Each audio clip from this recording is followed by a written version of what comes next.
It was the dawn of the third age of podcasting, 30 years after the series had launched.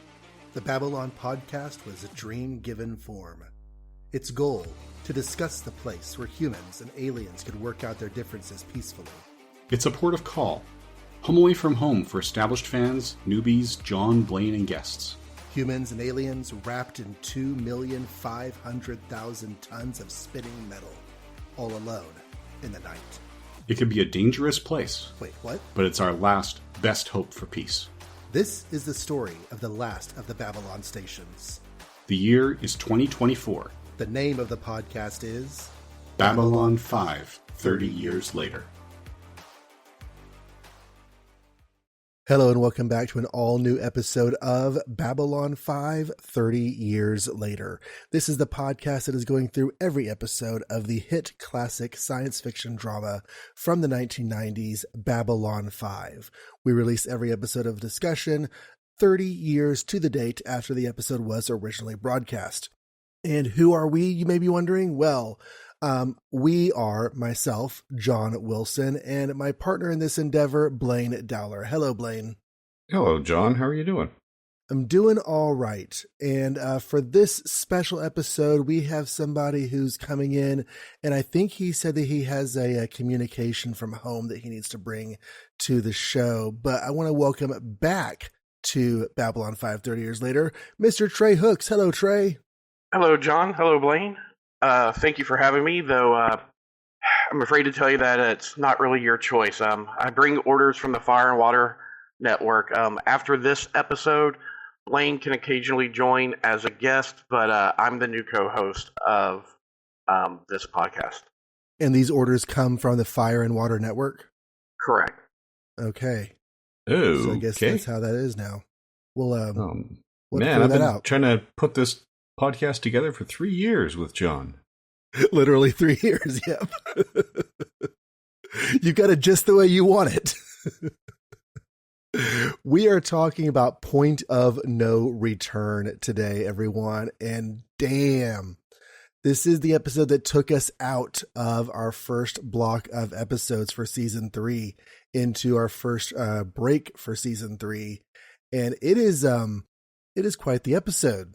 Trey, is there anything about this episode in particular that you wanted to be on for, or just the fact that it really is just this big event in the course of the season?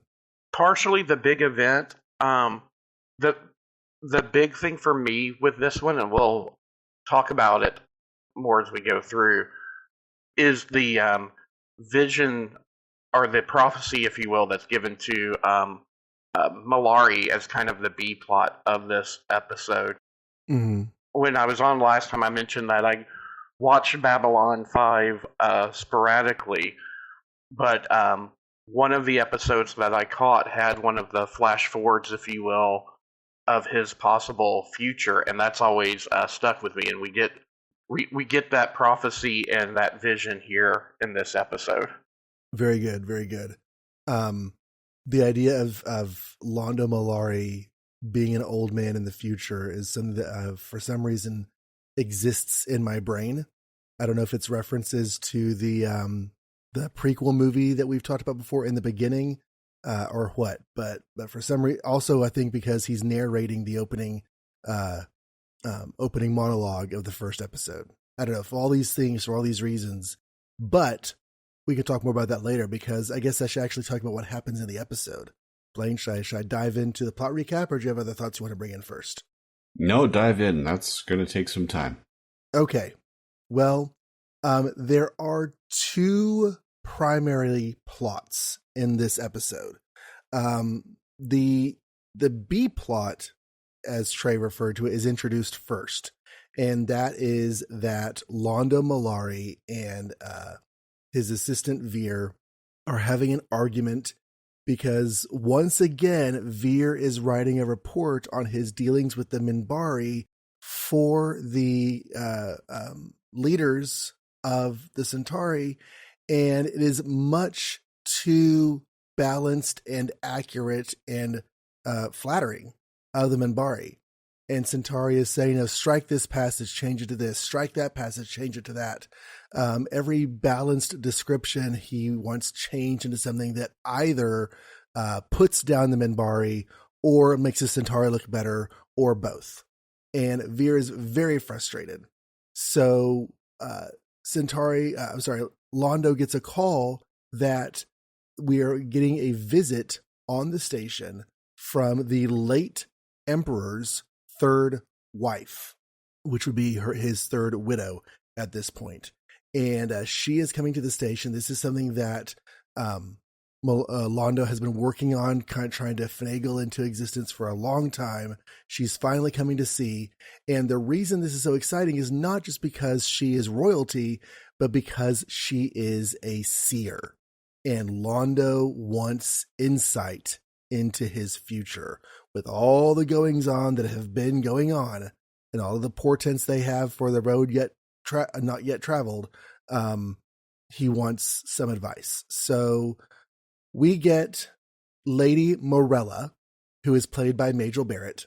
She arrives on the station. Mollari and Vir are there to greet her. She's a little bit put off because no one else is there to greet her, because, segue to the A-plot, at the end of last episode, the president's office put Earth under martial law, and that has extended to the station, at least informally at first. Then we get a formal declaration of martial law over the course of this episode. And so everyone's kind of freaking out. Yes, this is a military station, but we're not under like military governmental rule. It's an administration of a station. So Sheridan is kind of annoyed and peeved that this is going on. They get the official orders that not only is the station under martial law, but that the security forces, the oversight of security on the station is now being handed over to Night Watch, which is, of course, the sort of Gestapo private organization that's been on the sidelines with increasing visibility ever since season 2, maybe even late season 1. I forget exactly when they were first introduced. I think it was season 2. Night Watch has been put in charge of security by the political office, and General Smits gives these orders via Skype phone call to Sheridan and the command staff. The Night Watch group, led by, I'm looking for his name. Who's the guy in charge of Night Watch? He actually isn't named. He's credited as Security Guard 1. Okay, well, Security Guard 1, who has been in charge of Night Watch, he's the one that we've seen talking to Zach Allen, getting him to come to meetings, questioning him about what the command staff have been doing, trying to get him to buddy up to Garibaldi. He is played by Vaughn Armstrong. He is ecstatic because finally Night Watch can put things under control and get all of the unruly elements back in line or arrested. Because as we've been growing to understand over the last couple episodes, he does not trust the command staff of Babylon 5. And he's just kind of looking for an excuse to arrest them. So yes, he's excited. Zach Allen is kind of not feeling too great about this whole thing. Tensions escalate on the station. Garibaldi is upset because his security is his, and he's not going to put on an armband. The condition is if you put on a Night Watch armband, you're still in security. If you don't, you have to turn over your badge and weapon. And Garibaldi's like, this is not that I've been putting this together for 3 years. This is the way this is not going to happen this way. So he goes down, he makes a big tirade and rant in the security office, but he's surrounded by people who have already decided to turn themselves over to Night Watch and work for Night Watch, and they feel like they know where the safe bet is, and so no one sides with Garibaldi, and Garibaldi storms out. Tensions escalate. There are riots on the station. Sheridan is trying to figure out how to get around the whole Night Watch situation because, of course, he and the command staff have been doing lots of secret, shady stuff in the name of freedom and justice, but still secret, shady stuff. And they can't have Night Watch finding out about it. And Finally, Sheridan is looking over the video from General Smits, and he realizes there are a few wordings. The generals seem to emphasize, you know where this is coming from. Look at it as an opportunity. Follow the chain of command. And with those phrases couched amongst all the orders, he concludes that, well, this didn't come from the command structure of, is it Earth Force? Is that the military? Yes. Command structure of Earth Force. This came from the political office. And just as military can't give orders to civilians, civilians can't give orders to military.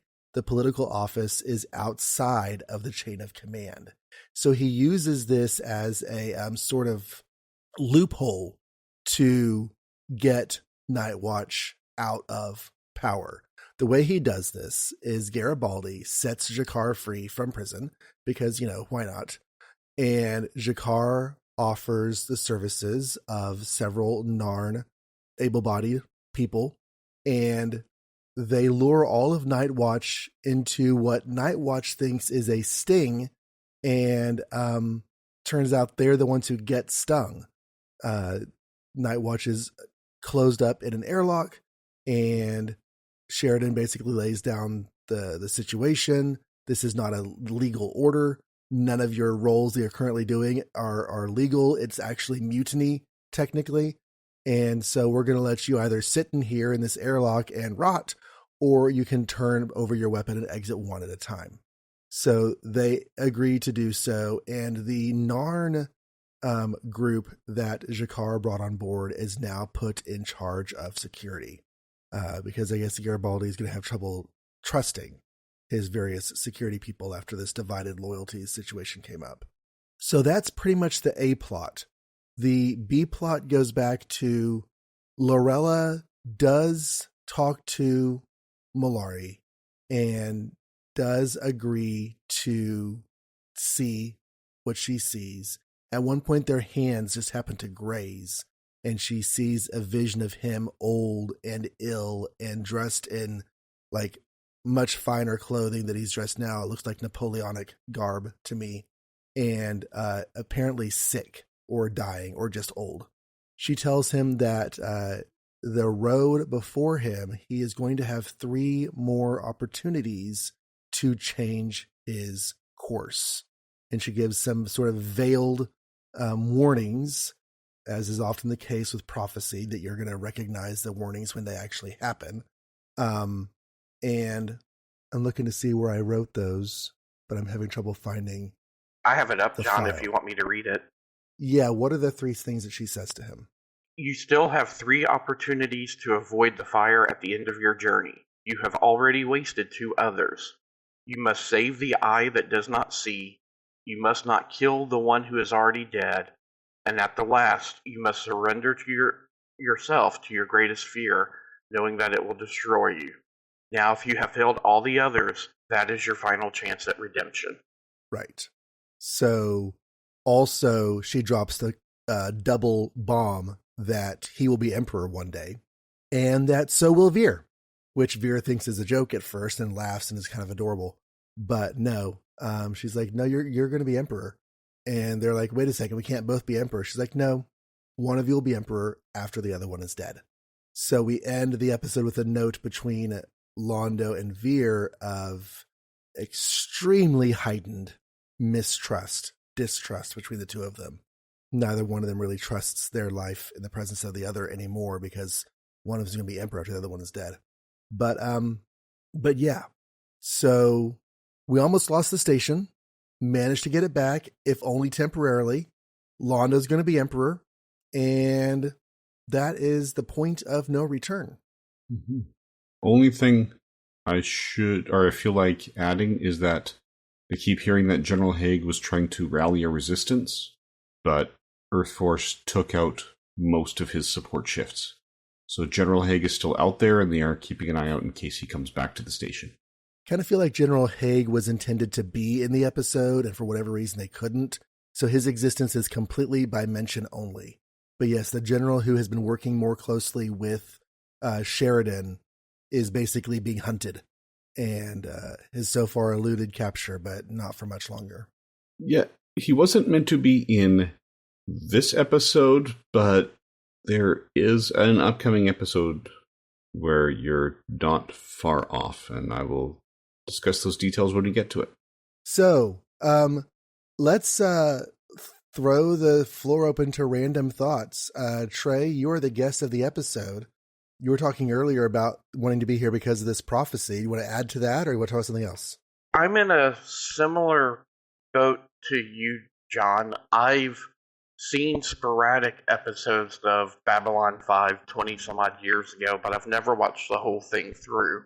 I'm watching along with the show, so I've seen the first 9 episodes, the previous episode that I was on for, and this one. So that's my recent history with Babylon 5. So I guess my first question, and you obviously can tell me spoilers, but do we have any idea as to what the first 2 opportunities are that Malari squandered? Yeah, I'm assuming the first one was probably making the decision to work with the Shadow, but yeah, I haven't seen it explicitly spelled out, but I suspect it was there are 2 times when he spoke to Mr. Morden and explicitly asked him to help on their behalf. So I would strongly suspect that the first time would be when Mr. Morden said, "What do you want?" which came up in Signs and Portents in Season 1, Episode 13. And then I think the second was when he called in Mr. Morden for the attack that started the Narn Centauri War. Those seem like the most significant okay. interactions with him so far. And even if we didn't ever had them all spelled out, just the idea that there have been times where he made choices that he really should have made another choice, I like that that's already happened a couple times. Yeah, one of my all-time favorite quotes for the whole series, start to finish, is in this episode when Lady Morelli says, "There is always choice. We only tell ourselves there is no choice to justify the choice we've already made." Yeah, that's a good line. And the other thing that jumped out at me is, other than the one you see at the very beginning as an extra who kind of, I think Malari kind of is wondering what's going on, and Minbari runs by and goes, "They're declaring martial law." We don't get any of the Minbari characters this episode. Yeah, that was an extra.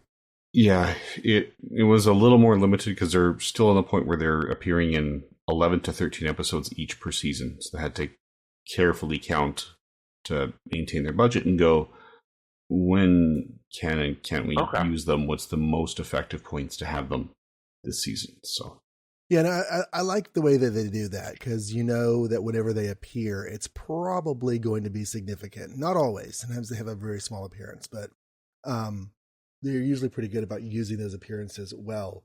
But the Minbari presence is felt throughout because, like, we opened the episode talking about them, and I guess the only thing I would have liked to see is Sheridan going to Delenn for advice or at least emotional support during all of this, but he did pretty well without that.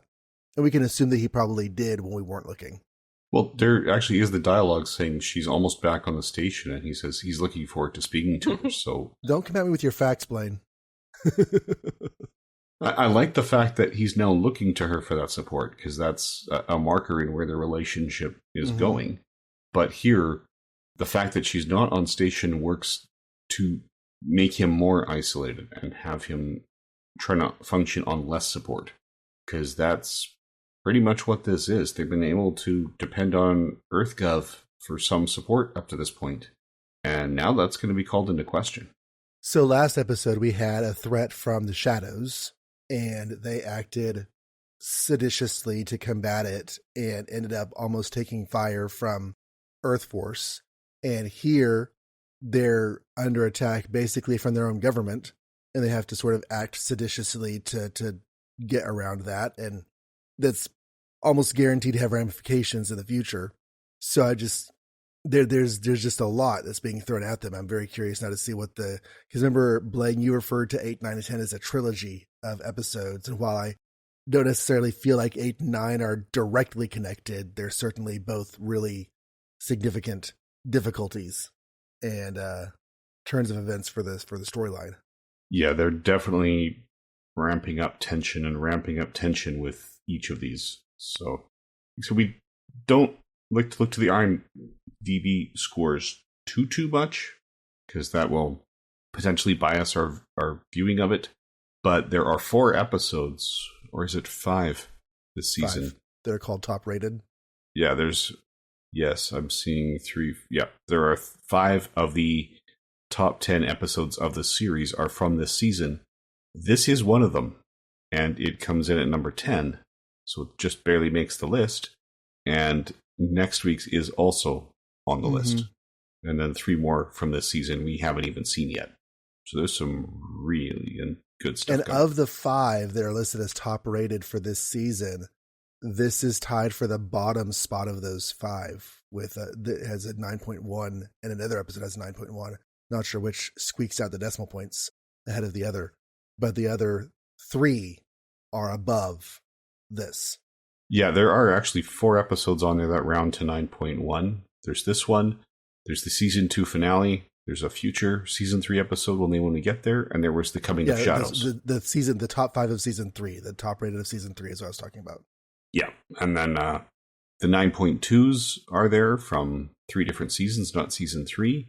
There's 2 episodes at 9.4, both coming up this season, and there's one at 9.6 out of 10, which is coming.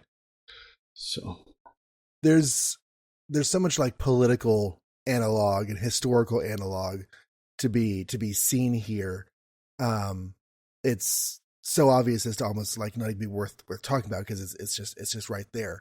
But I thought that the dilemma felt very real. It felt very believable, and Sheridan really was only able to snag a loophole out of the whole thing.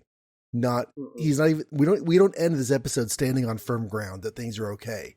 He is standing on a tide you over measure until we come back from the break and we find out what happens next. So this is, even though they're breathing a little bit easier at the end of the episode, things are not resolved in any way, shape, or form. And I really like that level of tension. Yeah, Ivanova has signposted at the end, this saves us until Clark closes the loophole and gives you the order directly. Yep, and I love the fact that they acknowledge that. So none of them are saying this is permanent. This is, we have bought ourselves some time. And that's all they have done. And they know very, very well that is all they have done. Just some time. It's important, right? Because you have alliances forming and fracturing here. So G'Kar throws the Narns in with the Minbari, the Vorn, and I'm going to call it the station leadership, right? I can't call it Earth after this, because obviously the Earth government and the station are at odds. So while the Narn kind of throw in their lot against the Shadow, Sheridan just lost most of his backing. He, for all intents and purposes, has the people he can rely on who are on this station, and he can't rely on everyone on this station. Right. All he has are these people, and he doesn't have all of these people. We sort of get that similar idea in another form with the recent situation where Ivanova was trying to reach out to the new young lieutenant, whose name is escaping me. Is it Riley? Oh, sorry. Corwin. Yeah, Corwin, played by Josh Cox. So that's another idea where we have officers, we have capable people, but can we trust them? And there's just a lot that we can't let ourselves trust. Speaking of Corwin, played by Josh Cox, we do have some guest cast in this. I mentioned it briefly in my synopsis, but Lady Morella is probably the biggest name, especially for the genre, played by Majel Barrett. Majel Barrett was, of course, Lwaxana Troi through all the seasons of Star Trek Deep Space Next Generation and a little bit of Star Trek Deep Space Nine. She was the voice of the computer in every incarnation of Star Trek that existed while she was alive. And she started her roles in Star Trek as the original #1 for the original Captain Pike on the original pilot of Star Trek that became the 2-part movie, The Menagerie, and then she went on to play Nurse Chapel with her crush on Spock. So she has science fiction in her blood, and she was, of course, married to Gene Roddenberry at some point after her number 1 role. I'm not sure if it was after her Nurse Chapel role or not, but yeah. So another very big Star Trek name and face to grace the screen of Babylon 5. Yeah, I did a little bit of reading up on it, and evidently this was an olive branch gesture. I mean, I always knew that, there were the Deep Space Nine fans who accused Babylon 5 of being a ripoff and vice versa, but evidently it got pretty contentious, and her casting and being included here was kind of a way of saying, hey, Star Trek fans, it's okay to like Babylon 5, and hey, Babylon 5 fans, the show's welcoming of, an important figure from Star Trek, it's okay to like Star Trek. Yeah, this actually came about because she had been talking up Babylon 5 at conventions, saying and telling the Star Trek fans in conventions, no, it's a good show. You should give it a chance. There's room for everyone. And JMS was really happy about that. And so he found out that they're going to be at the same convention at the same time and said, hey, shall we go out for dinner and just talk, which she agreed to do. And he came with the script and said, I really appreciate it. I just was wondering if you wanted to do this. So that much is all above board. There are rumors that JMS does not mention in the book, so I have no idea how strongly founded they are or not, that Paramount was saying at this point, if you work on B5, you'll never work on Trek again. I don't know how well supported they are. That will expand to a little bit more in our next episode.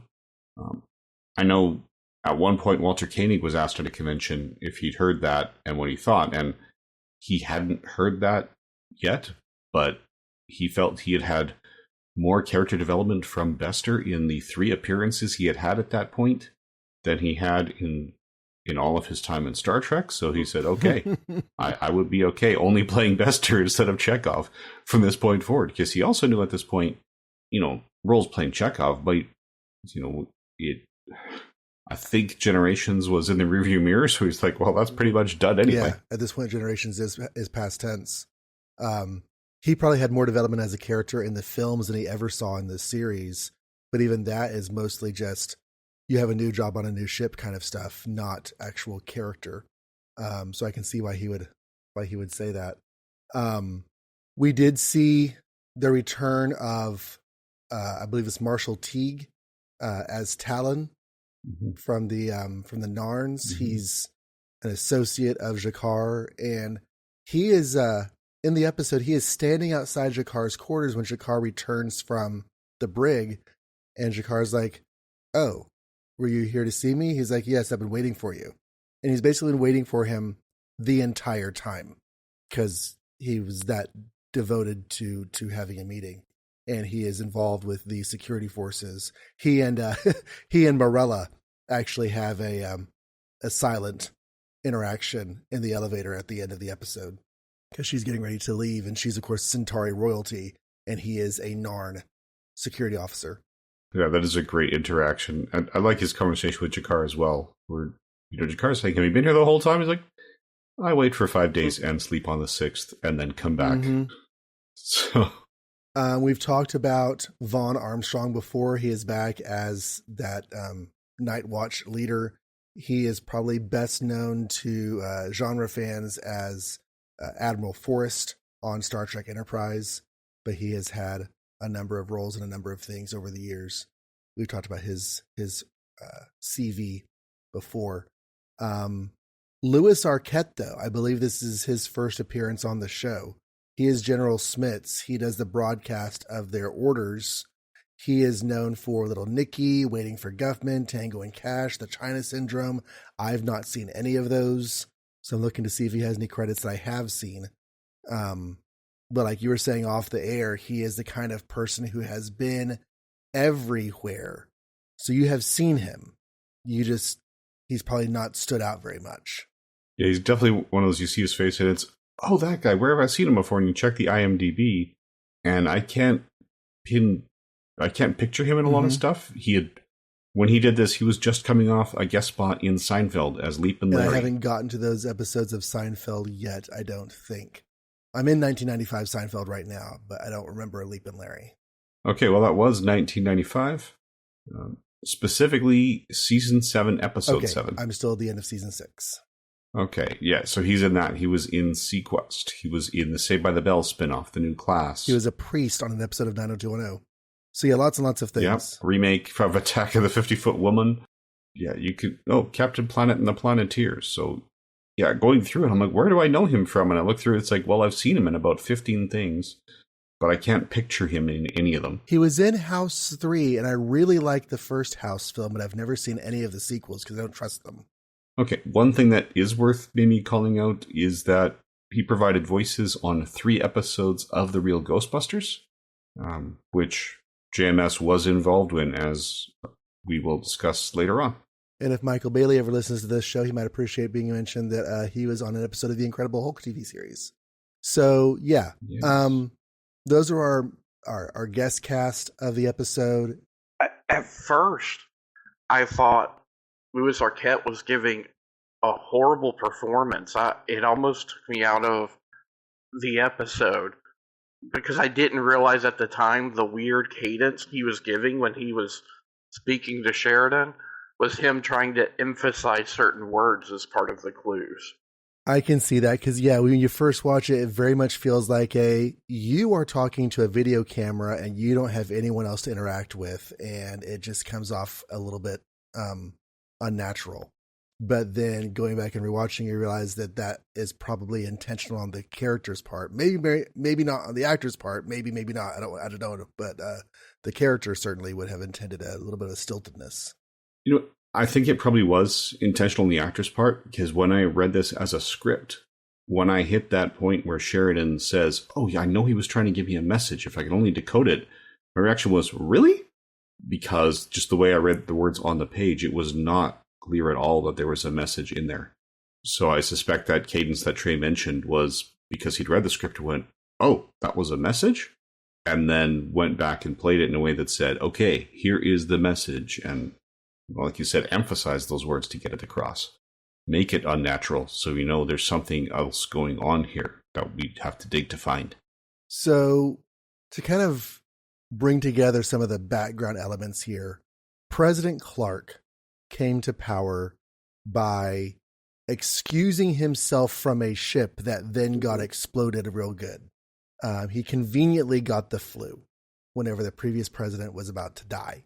And then he came into power, and he has since been increasing xenophobic policies on Earth. When we're over the break, we're going to talk about a novel that is called Clark's Law, named after President Clark, that is going to talk about a lot of these themes as well. And yeah, remind me, was it the flu or was it bone spurs? Oh, I don't know. This could have been gastrointestinal problems. He's been a not good person. And this setting up martial law on Earth in response to a suspected attack on a secret base where none of the public actually know that there was a Shadows ship being worked on there. They just know that some mysterious ship attacked one of their space bases, and now he's using that as an excuse to increase power, which, of course, I'm sure he will lay down again when the emergency has passed, because people in power always do. But it's just, there's a lot of dictatorial maneuvering on the part of Earth government. And Babylon 5 is just out there going, what's going on? And how can we continue to be who we are while all of this is happening over our heads and trickling down to orders for us? And it's just a really sticky situation. I'm having no idea how it's going to play out. I'm just kind of, wondering. Yeah, and I have to kind of hold back because I know how it's going to play out, and boy, does it play out. So I'm presuming, I don't know, I'm presuming, just because of how fiction works, that the Shadow are behind Clark. If I'm right, has that been revealed yet on the show? What has been explicitly revealed is that in the past they found a shadow ship on Mars, and then the EarthGov gave orders to vacate the space, and another shadow ship came and rescued it. So there was at least that level of awareness and communication. We have also seen that when that footage got out Of the ship in hyperspace? yeah, of the ship in hyperspace, when they first saw that shadow ship at the end of season 2, when that word got out, they sent someone to investigate who genuinely seemed to be trying to investigate, had no idea what was going on. But we see that the people he's reporting to in EarthGov immediately followed up with a meeting with a high-level PsyCop and Mr. Warden. And they were talking about how this could forward the agenda and what the plans are. So we know that the human government and PsyCop, or at least elements within that government, are in communication and cooperation with the Shadows.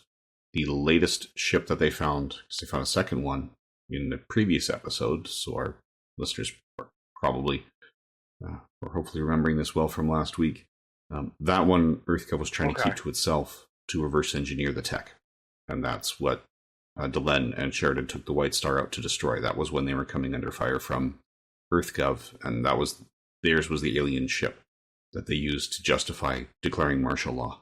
So we know there is some level of collaboration and cooperation, but it's not 100%. And the only direct tie we have, there was an intercepted communication worth a conversation between Morden and Clark that basically confirms that, okay, Clark is going to be president. He knows that President Santiago was going to be assassinated, and he's talking one-on-one with Mr. Morden, whether he knows Mr. Morden's ties and backings. That we don't have any concrete evidence of. Okay. So we have seen several nuances of our connection, Earth's connection with the Shadows, but we have not seen a whole lot of blatant statement of what exactly is going on there, which I think is probably the best way for that story to be played out at this point, leaving lots of questions and lots of wonderings, because a lot of our confusions or questions about the nature of this world in the first season, a lot of that has been addressed, and we're kind of just moving the story forward. And the question is, how are this world that we've come to know, how are events going to alter and shift and change and play out as things go forward? I feel like I haven't said enough about the episode, but I also am having trouble thinking of specific things to say about the episode. The only other thing I'll bring up is how alone Mollari is at the end of the episode.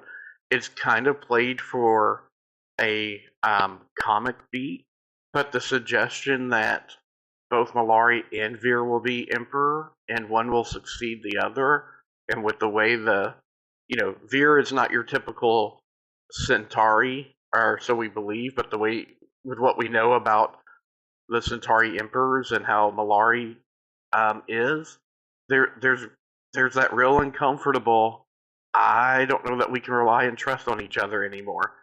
And Vir was all Mollari had left on the station. Yes. And that kind of made me sad a little bit, because we had this sort of mentor-mentee relationship between Mollari and Vir that early in the series was not taken seriously by either of them. Vir was playing video games during conferences. Mollari was barely an ambassador, mostly a drunk, not showing up at meetings and stuff. And since there has been actual responsibility and actual power, they've both grown into those roles, but it has sort of increased not only Mollari's respect for Vir's capability, but also a certain level of resentment of that ability, and Vir's resentment towards Mollari, because Mollari is moving in directions that morally and ethically Vir strongly disagrees with. And so like that, mutating mentor-mentee relationship has been the core of their dynamic. Mm-hmm. And it's almost like we just ran over that with a truck, because now it's distrust. Now it's will you be putting me in my deathbed at some point? And I'm a little bit sad, because I feel like we've lost something. Not in a they shouldn't have done this, how dare you, JMS, but just in the nature of life moving forward, we have lost something. Yeah, it definitely alters the status quo. The other two, there's a, I don't know if we want to go more on that, but there's a couple other characters I wanted to mention too who've got major moments here. So I don't know if we wanted to add more to Mollari, because he is definitely isolated. So it's an interesting turn, and it's one that will sort of, you're right, it's changing that dynamic, not in a happy way, but that doesn't mean it's bad storytelling. It's compelling storytelling and gripping, because we want to see that support, because I think we're all rooting for Londo to be redeemed, and Veer seemed like the most likely candidate to push him onto that path. Well, I think Babylon 5 has superior characterization for a mid-90s television show. I mean, it has the level of characterization that you would expect from a premiere series on a network today. So they're very different shows, but I would put, for example, the way the characters are written in Babylon 5 up there with how the characters were written for The Sopranos. They're both that compelling. And just the fact that if Mollari saw Veer and really accepted Veer, he would know that Veer would never do that. And Mollari has to admit to himself that he definitely would, so he can't see that Veer wouldn't. And I think that's great characterization. I really, really like that point, yeah. Because a lot of times our mistrust of others is based on the fact that we don't trust them not to do the kinds of things that we would do. And that I really like that as a description of the tension now that exists between Londo and Veer. Yeah, that is wonderful. The two other characters I wanted to call out, one is a little bit quicker. In the tag, when Sheridan is thanking G'Kar for providing the extra security manpower that they needed, and he's saying, well, if there's anything I can do, and G'Kar basically says, you're building a new alliance. I want in. Don't try to pretend it's not happening. And he's hinted at this before. Like, he's tried to say this before, and I forget exactly what went wrong. But yeah, he is like, I want in. And that's the point I meant to come back to after I finished synopsis. I realized I left it out because I feel like that bodes importantly for G'Kar's future narrative. Yeah, especially the way he ends that conversation where he's like, when Sheridan says, I need to talk to the others, it's like, oh, take your time. I have all the time in the world. Do you? I thought that was a beautiful exchange. Yeah. The other bit, we have seen building tension in Zach Allen trying to decide which side is he on. Is he siding with Garibaldi and the B5 staff, or is he siding with Nightwatch? So the tension we had when that's coming and he's being pulled in both directions, because he honestly probably didn't know which way it was going to fall down. John's synopsis mentioned that, yeah, Nightwatch think it's a sting, and really it's a trap for them. They think that because first, when Zach Allen is going back to his quarters, he's told to get in, and there's the Babylon 5 command staff there. We see nothing of that conversation. The next time we see Zach Allen, he's going to that security guard number 1 running Nightwatch and saying, hey, you should know, these guys ambushed me in my quarters. This Narn ship is coming in. This is going down. So he gives the tip, and it feels like he's snitching to Nightwatch on the B5 crew, as Nightwatch has been asking. And the thing about that scene is it's not hard to guess that he might be helping them out, that he might have changed allegiances. But the thing is, you don't know. Yeah. Because Zach Allen has ridden the fence enough and had enough resentment of Garibaldi. You don't know where he's going to land on this. And so as he was saying to Armstrong's character, the Narn are this and this, and we want to go trap them. I was thinking, okay, hopefully he's helping set up a trap, but I don't know that he is. Yeah, I mean, I assumed he would help out Sheridan just because, well, I don't know the details. I've seen episodes after this where he was still part of the crew, right? But the way Jeff Conway plays it, you don't know which side Zach Allen's going to come down on. I agree with you, John. And it's part of the script writing. It's part of the performance from the actor. It's part of the dynamic of this episode and the tension of this particular episode. Yeah, we genuinely don't know which side he was on. Even when they're in that room and they start seeing the trap, it's not until he says, okay, now, and escapes. That's the moment we realize, oh, this is the half he was setting up. Not, right? Because it generally could have gone either way. So I thought that was a great moment to pay off on that tension that's been building. Because we've seen, Garibaldi handle it differently than Sheridan did. When G'Kar said, I know you're doing this, don't lie. Sheridan essentially admitted that it was coming up, whereas Garibaldi kept denying when Zach had the same sort of confrontation with him. So it really was ambiguous until that final moment, which I love. It just one more way to crank up that tension. And yeah, Jeff Conaway's performance. So the actor clearly knew where this was headed, and for all we knew, filmed those scenes first, because we frequently film things out of order, because that's how TV works, right? If you got 6 scenes in MedLab, you might as well film them all back to back and then go on, especially since the Zocalo was the only standing set. And Franklin can do all those scenes in a row because he's on stims. Mm-hmm. Yeah. So not to rush anyone, but do we have final thoughts for the general discussion?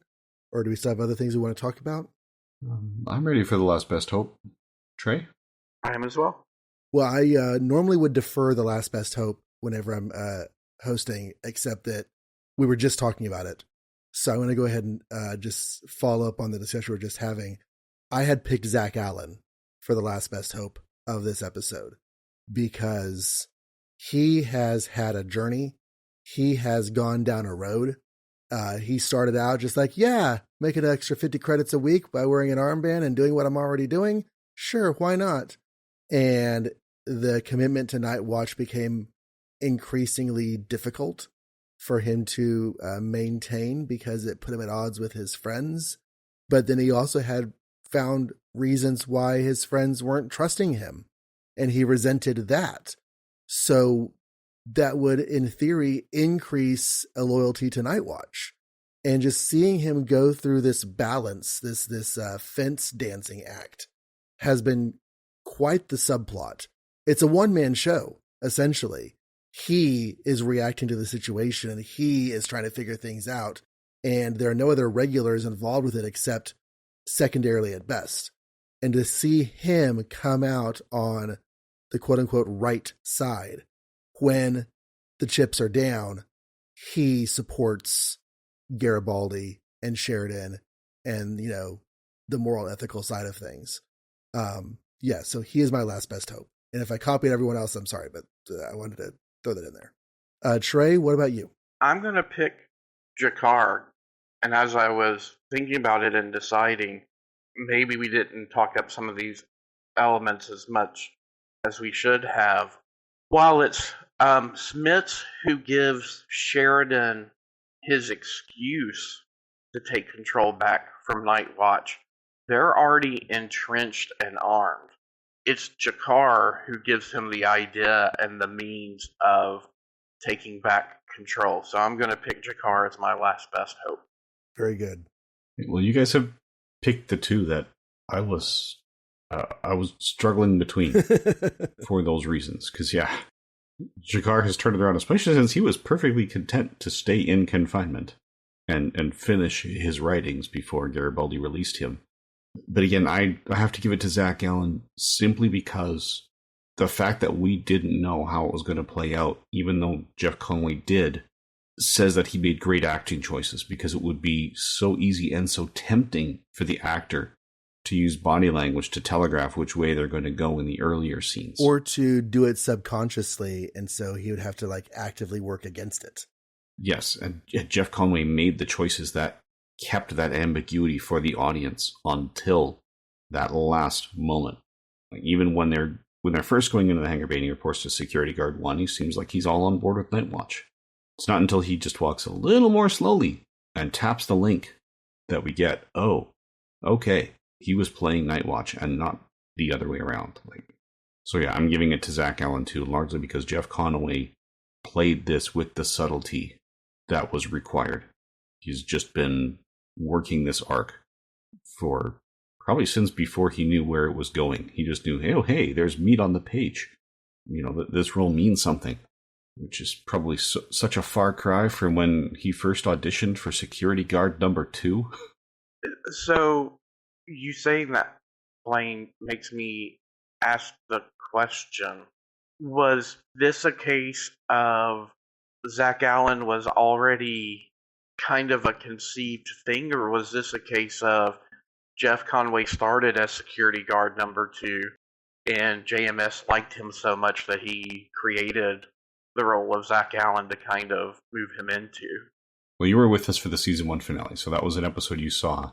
You would know then that Garibaldi was going to need a new second in command. Right. And JMS knew he'd need a new second in command. He didn't have some formal thoughts on it. And then someone called him and said, hey, Jeff Conway is auditioning for security guard number 2 in this script. Okay. So he went down to talk to him, and he's like, okay, you were Kaneki, you were on Taxi. Why are you auditioning for this? And Conway basically said, I need any job to show Hollywood that, yes, I am clean. I've gotten through my addiction problems and I can work again. And JMS believes in second chances. So he cast him as security guard number 2, did a little bit of a rewrite to give him that name and said, okay, this is the path you're going to be on. And so, security guard number 2 filled the role that was necessary but undefined at the time Conway auditioned. So these story elements existed, but they had not been assigned to him until... Got it. Yeah. So season 3 is the first time he actually makes the opening credits. Up until that, he's just a guest star in the episodes where he appears. That's kind of a real-life Garibaldi story there. It kind of is, yeah. Gotten their act cleaned up and being given a second chance. Yep. And as we said, he loved his work on Babylon 5, partly for that and partly because the characters have meat on their bones. He's had more development as Zach in his limited number of appearances than he had in how many years on Taxi? Because especially 70s and 80s, those sitcoms, the idea was let people watch any episode they want. We don't want them to feel like if they miss one, they should never come back because they'll be lost. They didn't want the serialized storytelling. So, as much as the networks would allow, it was like your status quo at the end of the pilot, or maybe at the end of the second episode if they reworked things after the pilot. But that status quo you established very, very early on should be your status quo through the series, unless the ratings drop and we have to stick in a cute kid. Were your ratings dropping at one point, Blaine? Is that why y'all stuck in a cute kid?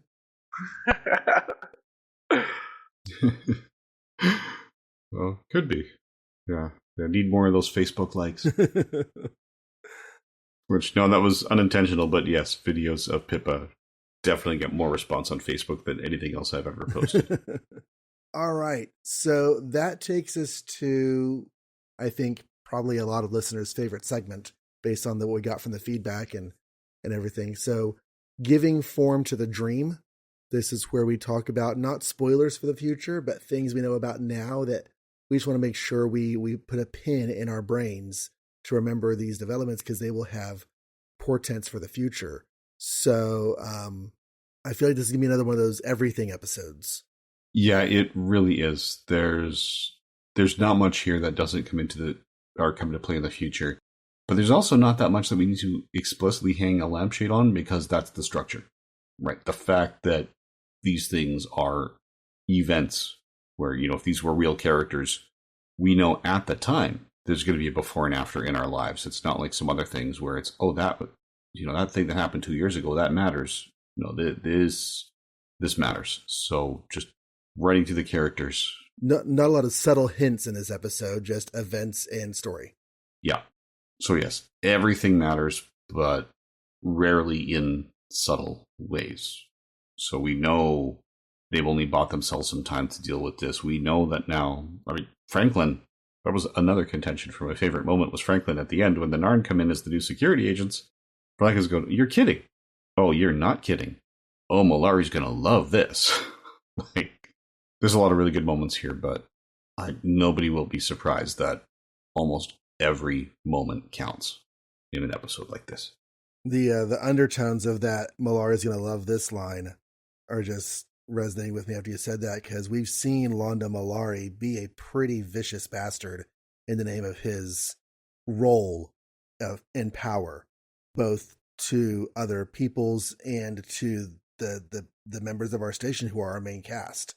And so finding out that the people he possibly hates the most in the galaxy, the Narns, are now in charge of security on his station where he lives, yeah, that's not going to sit well.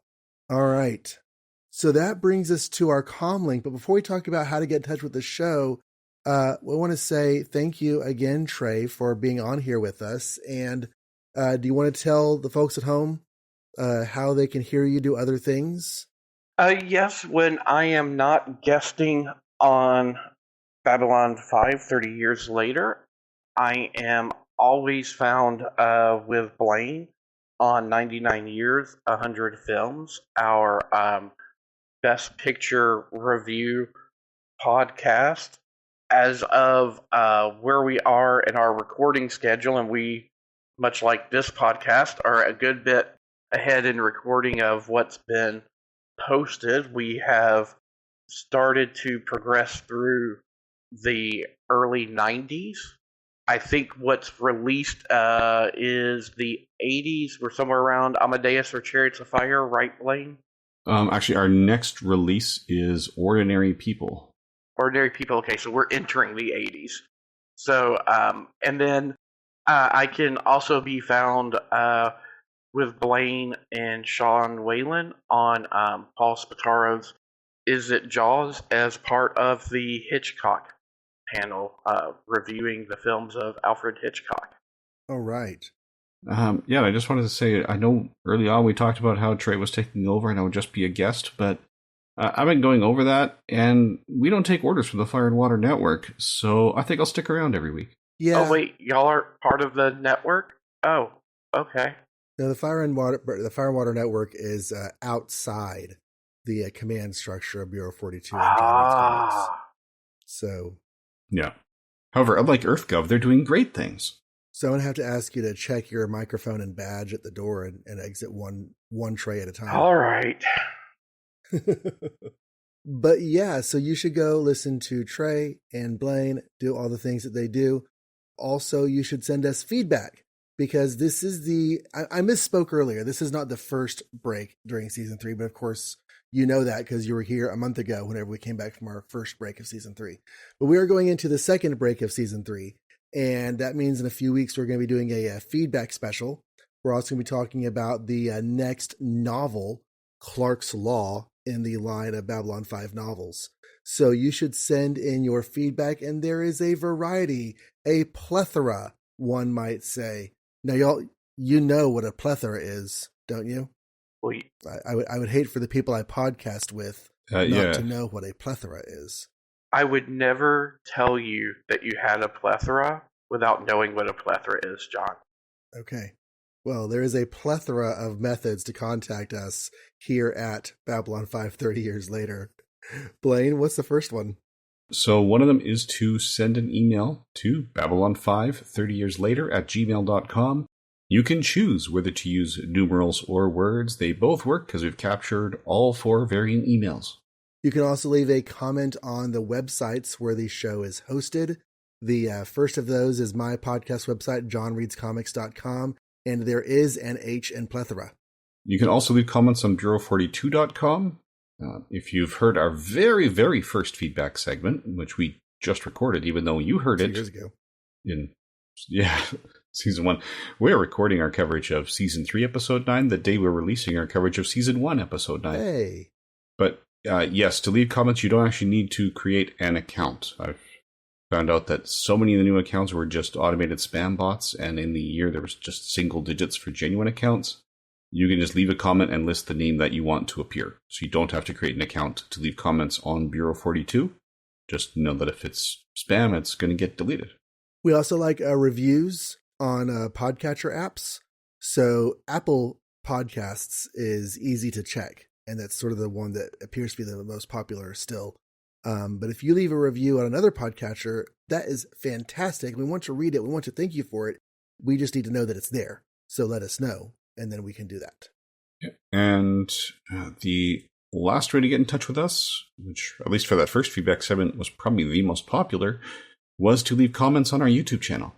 So if you leave comments there, we will also respond in our feedback episodes. Same with emails. We intend to read them all unless you tell us not to. All right. So be back with us. Let's see. In about a month, 4 weeks. No, 2 weeks. Sorry, misreading the schedule here. Be back here in a couple weeks for the feedback of the last few episodes we've done. So if you have been wanting to write us an email, do that here like in the next week so that we can record that and have it for you in a couple weeks. And Clark's Law is available on archive.org. You can also find used paperback copies on the internet, but I don't think it's spoiling to say that might be the most impressive of the novel line to this point. So it's worth your time. And we'll be talking about that in a month. And then pretty soon, we'll be back for Severed Dreams as season 3 gets back underway at the beginning of April. So yes, looking forward to all of those things. And until then, thank you everyone very much for listening. And good eating to you.